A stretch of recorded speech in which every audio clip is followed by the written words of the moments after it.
ஏப்பா சிஎஸ்கே என்னப்பா தரமான ஆளுல பிடிச்சி போட்டீங்க. நான் கூட என்னப்பா மிச்சர் சாப்பிட்டுருந்தீங்க சாப்பிட்டீங்களே அப்படின்னு நினச்சா என்னன்னு பார்த்தீங்கன்னா நம்ம சிஎஸ்கேவோட பிளேயர்ஸ் தரமாக பார்த்தீங்கன்னா எடுத்துருக்காங்க. அதான் நம்ம பார்க்க போகிறோம். எடுத்த ஃபர்ஸ்ட் டிப்புக்கே பார்த்தீங்கன்னா அஸ்யூலிகேன். அவர் பார்த்தீங்கன்னா தரமான ஒரு ஸ்பின்னரு. பவுலிங் பார்த்தீங்கன்னா தரமாக போடுவார். பேட்டிங்கும் கொஞ்சம் அண்டிசென்ட் ஆடுவார். அப்பப்போ சிக்ஸ் பார்த்தீங்கன்னா அடிப்பாப்பில். பிளேயிங் லெவலில் தரமாக ஒரு ஆட வைக்கலாம். அப்புறம் சிஎஸ்கே கேமரா எடுக்குமா இல்லை லிவிங்ஸ்டன் எடுக்குமா அப்படின்னு பார்த்தா அன்கேப்டு இந்தியன் பிளேயர்ஸை பார்த்தீங்கன்னா 28 கோடி 2 பேருக்கு செலவு பண்ணி தூக்கிட்டு வந்துட்டாங்க. எல்லாம் நினைப்பீங்க என்னடா இவங்களுக்கு போய் இவ்வளோ காசு கொடுத்துருக்கீங்க அப்படின்னு. ஏதோ பிளான் பண்ணி தூக்கிடுறாங்க. அது இப்போ தெரியாது. IPL 2026 அப்போ தெரியும் அவங்க 2 பேரும் ஏன் தூக்குறாங்க அப்படின்னு. ஃபர்ஸ்ட் பிளேயர் வந்து பிரசாந்த் வீர். இவர் ஒரு ஆல்ரவுண்டரு. பொலிங்க போல ஒரு பேட்டிங் அவர் தரமாக ஃபிக்ஸும் பார்த்தீங்கன்னா அடிப்பார். அப்புறம் இன்னொரு பேர் வந்து wicket keeper batter Karthik Sharma. இவரு பார்த்தீங்கன்னா ஒரு நல்ல செக்ஸடி கூட ஒரு பேர் தான். இவரு வச்சு வயசா 19 வயசு தான் ஆகுது தேவைப்படும் நினைக்கிறேன்.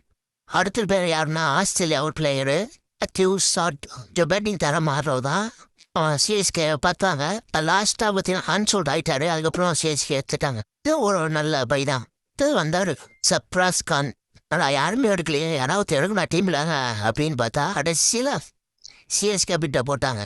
வேற யாருமே தூக்குறா. அன்னைக்குன்னு பார்த்தீங்கன்னா 15 பால் 50 வச்சிருக்காரு. அன்னைக்குன்னு பார்த்தீங்கன்னா அசன் அன்னைக்கு எனக்கு தெரிஞ்சு நான் நல்ல பேர் தான். ஆனால் ஒரு குட் பிக் தான் நான் சொல்லுவேன். இந்த பிளேயர் தீபக் சாகர் தம்பி ராகுல் சேகர். அவர் பார்த்தீங்கன்னா தரமாக அவர் தூக்கிட்டாங்க. அவர் மும்பையில் இருக்கும்போது தரமாக போலிங் போட்டாப்புல. அந்த அளவுக்கு சென்னைக்கு வந்திருக்காரு. அதே போலிங்கே இதில் இன்னைக்கு சென்னையில் போட்டால் சூப்பராக இருக்கும். சென்னை கூட இருக்கும்போது போடுவார். நம்பரும் பார்ப்போம். அதுவும் நல்ல ஒரு பிக்கு தான். அடுத்த பிளேயர் ஆடுனா அமன் கான். இவரும் ஒரு ஆல்ரவுண்டர் தான். இவர் வீடியோவும் பார்த்தேன். போலிங் நல்லா போடுறாரு.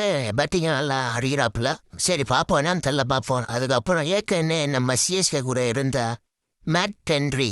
இவனும் அந்த போலர்லாம் சூப்பரான போலரு. ஃபின் பண்ண தரமா. அடுத்த பேர் பார்த்தீங்கன்னா லாஸ்ட்டாக எடுத்தாங்க ஜாக் பிளெக்ஸ். இவர் பார்த்தீங்கன்னா இவன் போலிங் தரமாக போடுறாப்புல. சத்தியமாக சொல்கிற போலி சூப்பராக போடுறாப்புல. இவ்வளோ ஒரு தரமான பிக்கு. பேட்டிங் ஆடுவாப்புல. சூப்பரான பிக்கு தான் நான் சொல்லுவேன். நம்மளை வயசான ஆளுங்க எடுக்கணும், வயசான ஆளுங்களும் எடுக்கணும்னு சொன்னாங்க. இருந்து நம்ம டீம் பேபி டீம் கேமரா எடுக்கல, லிவிங்ஸ்டன் எடுக்கல. ஹே நாங்க எடுக்கதாண்டா பிளேயரு அப்படின்ற மாதிரி தரமா சிஎஸ்கே எடுத்திருக்காங்க. இப்போ பொறுத்து நம்ம IPL வருது அடுத்த வருஷம் பார்ப்போம். சம்பவம் உறுதி இருக்கு. பார்க்க முடியலப்பா. சரிங்க லைக் பண்ணிட்டு போங்கப்பா ப்ளீஸ்ப்பா. கூட சப்ஸ்கிரைப் பண்ணிட்டு போங்கப்பா.